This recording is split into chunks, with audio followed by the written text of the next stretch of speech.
मग ती कोणतीही असो. तेव्हा पगारापासून ते अगदी निवृत्तीपर्यंत आपल्याला कायद्याचं कोणतं संरक्षण मिळतं?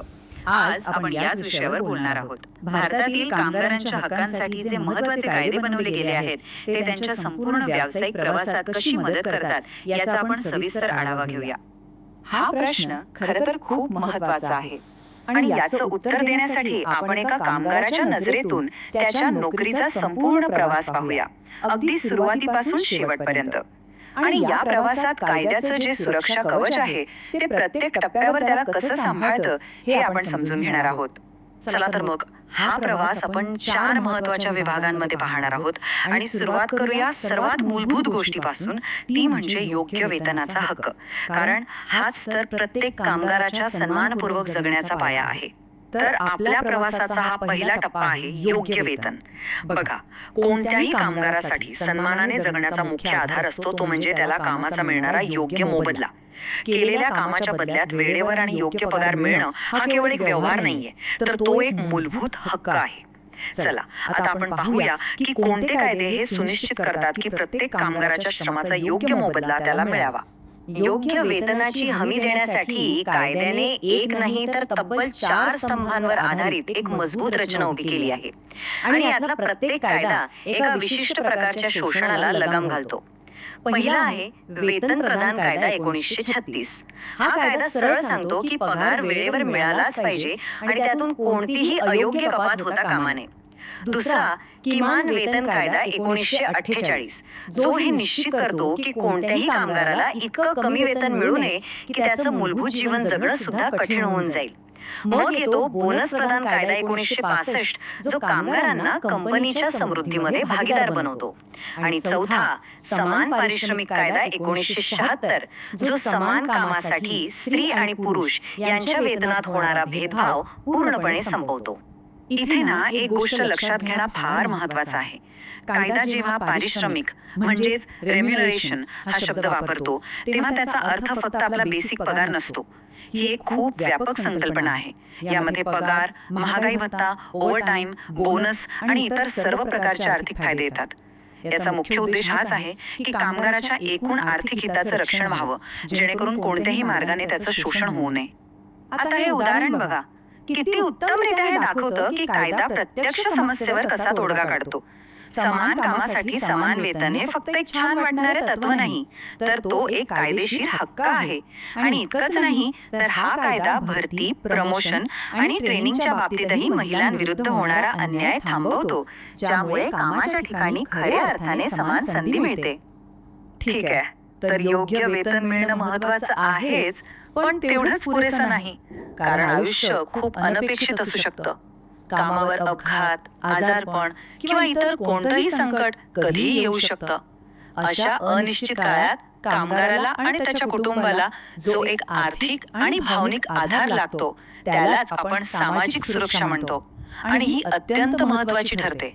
चला आता बघूया कायदा इथे कशी मदत करतो. तर विचार करा, काय होतं जेव्हा रवी नावाच्या एका फॅक्टरी ऑपरेटरचा हात मशीनमध्ये अडकतो आणि तो आपली 2 बोटं गमावतो. अशा परिस्थितीत साहजिकच त्याचं उत्पन्न थांबतं. मग त्याला आणि त्याच्या कुटुंबाला आर्थिक आधार कसा मिळतो? अशा वेळी कायदा काय भूमिका बजावतो? अशा परिस्थितीत मदतीला येतो कामगार नुकसान भरपाई कायदा. या कायद्याने एक मोठी क्रांती केली असं म्हणायला हरकत नाही.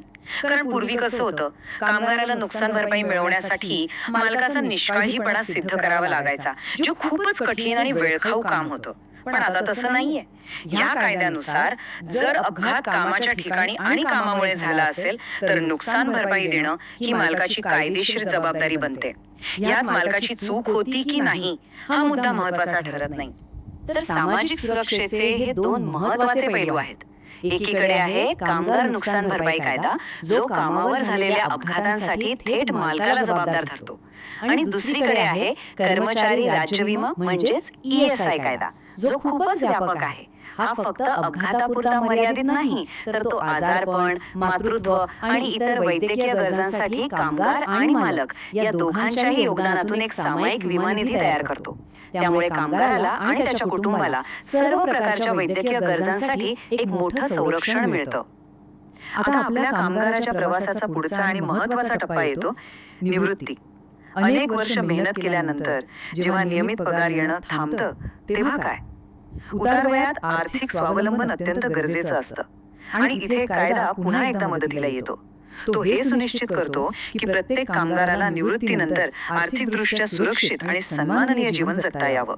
निवृत्तीनंतरच्या आर्थिक सुरक्षेसाठी कायद्याने 3 स्तरांची एक भक्कम व्यवस्था तयार केली आहे. यातला पहिला आहे भविष्य निर्वाह निधी म्हणजे PF. ही आपली दीर्घकालीन बचत आहे जी निवृत्तीच्या वेळी एक मोठी रक्कम आपल्या हातात देते. दुसरी आहे पेन्शन, जी दर महिन्याला एक निश्चित उत्पन्न देते ज्यामुळे आपले दैनंदिन खर्च भागतात.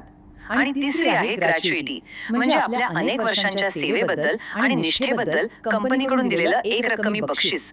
हे तिन्ही लाभ मिळून निवृत्तीनंतरचं आयुष्य सुरक्षित करतात. ग्रॅच्युइटीचं तत्व खूप सोपं आणि सुंदर आहे. ही आपल्या निष्ठेची आणि दीर्घ सेवेची एक प्रकारे पोचपावती आहे. जर आपण एकाच कंपनीत 5 वर्षांपेक्षा जास्त काळ काम केलं असेल तर आपल्याला हा लाभ मिळण्याचा कायदेशीर हक्क आहे. आणि यातली एक महत्त्वाची गोष्ट म्हणजे दुर्दैवाने सेवेत असताना एखाद्याचा मृत्यू झाला किंवा अपंगत्व आलं तरी 5 वर्षांची अट लागू होत नाही आणि कुटुंबाला तात्काळ आर्थिक मदत मिळते. आतापर्यंत आपण संघटित क्षेत्रातील कामगारांच्या हक्कांविषयी बोललो, पण त्यांचं काय जे सर्वात असुरक्षित परिस्थितीत काम करतात, म्हणजे वेठबिगार, कंत्राटी कामगार किंवा स्थलांतरित कामगार? अनेकदा तर त्यांना मूलभूत हक्कांपासूनही वंचित ठेवलं जातं. आपल्या प्रवासाच्या या शेवटच्या भागात आपण हे पाहूया की कायदा या कामगारांना शोषणापासून वाचवण्यासाठी एक विशेष संरक्षण कवच कसं पुरवतो. हे केवळ एक कायदेशीर वाक्य नाही, ही मानवी हक्कांची एक शक्तिशाली घोषणा आहे. कर्जाच्या बदल्यात एखाद्या व्यक्तीला किंवा त्याच्या पिढ्यानपिढ्यांना काम करायला भाग पाडणारी ही गुलामगिरीसारखी प्रथा पूर्णपणे संपवणं हा या कायद्याचा उद्देश आहे. या कायद्यानुसार असं कोणतंही कर्ज आपोआप रद्द होतं आणि कोणालाही वेठबिगार म्हणून राबवून घेणं हा एक गंभीर गुन्हा मानला जातो. आपल्या अर्थव्यवस्थेत लाखो कामगार असे आहेत जे थेट कंपनीत कामाला नसतात, तर कंत्राटदारांमार्फत काम करतात किंवा कामासाठी एका राज्यातून दुसऱ्या राज्यात जातात. यामुळे त्यांना अनेक गंभीर समस्यांना सामोरं जावं लागतं, जसं की कमी वेतन, असुरक्षित नोकरी आणि मूलभूत सुविधांचा अभाव. त्यांच्यासाठी विशेष कायदेशीर संरक्षणाची गरज असते, कारण ते शोषणाला अगदी सहज बळी पडू शकतात. कंत्राटी कामगारांच्या हक्कांबाबत न्यायालयांची भूमिका कशी बदलत गेलीये हे यावरून अगदी स्पष्ट दिसतं. सुरुवातीला असं वाटत होतं की कंत्राटी पद्धत बंद झाल्यावर कामगारांना कायम नोकरी मिळेल, पण नंतरच्या काही महत्त्वाच्या निर्णयानुसार तशी आपोआप हमी मिळत नाही. तरीही एक गोष्ट महत्त्वाची आहे, जर एखादं कंत्राट केवळ कामगारांना कायम कर्मचाऱ्यांचे हक्क नाकारण्यासाठीच केलं गेलं असेल तर न्यायालय त्यात हस्तक्षेप करून त्यांना न्याय देऊ शकतं. स्थलांतरित कामगारांसाठी कायदा हे स्पष्ट करतो की त्यांची जबाबदारी केवळ कंत्राटदाराची नसते तर मुख्य मालकाची सुद्धा असते. त्यांना प्रवासाचा भत्ता, राहण्याची योग्य सोय, वैद्यकीय सुविधा आणि सगळ्यात महत्त्वाचं म्हणजे स्थानिक कामगारांइतकंच वेतन देणं बंधनकारक आहे. हे कायदे हे सुनिश्चित करतात की घरापासून दूर आलेल्या कामगारांना चांगली वागणूक मिळावी आणि त्यांचं शोषण होऊ नये. तर या सगळ्या प्रवासातून अंतिम निष्कर्ष काय निघतो? तो हाच की हे सर्व कायदे केवळ स्वतंत्र नियम नाहीत, तर ते सामाजिक आणि आर्थिक न्यायाच्या एका मोठ्या घटनात्मक दृष्टिकोनाचा भाग आहेत. ते सगळे एकमेकांशी जोडलेले आहेत आणि कामगाराच्या जीवनाच्या प्रत्येक टप्प्यावर त्याला सन्मान आणि सुरक्षा देण्याचा प्रयत्न करतात.